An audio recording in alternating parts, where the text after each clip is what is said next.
This is Bobi Wine, an opposition leader and one of Uganda's biggest musicians, a self-styled ghetto president. People are not just following me, people are following an idea.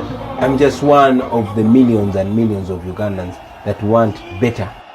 Today he dons the revolutionary beret, hoping to turn his social message into a political movement that can take power. His support base is Uganda's youth.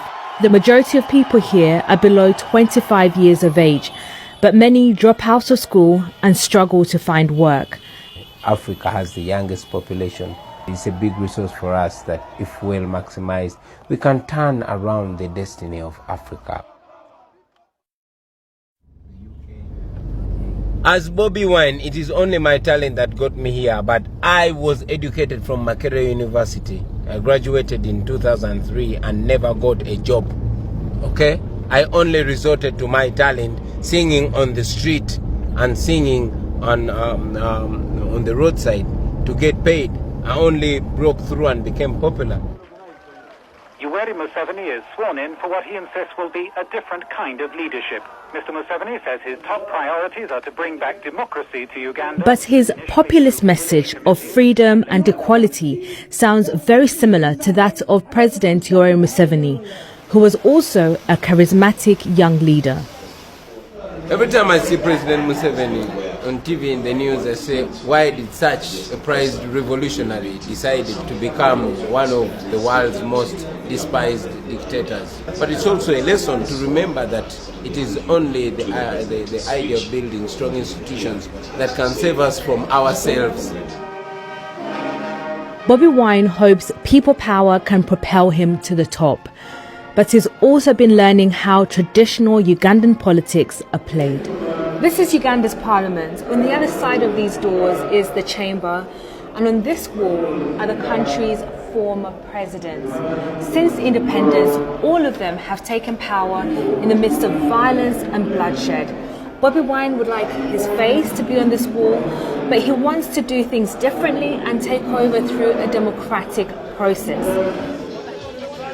Bobi Wine has been travelling the country trying to build a political base. He's been arrested while campaigning and says he's constantly harassed. I used to be so free. I never used to be beaten or arrested for no reason. I never used to fear for my life. But like I said, any day could be my last day. So I miss my old life. I miss my freedom. 3 decades in power, but President Museveni is not taking anything for granted. It's 18 months away from the next election, but he's already campaigning.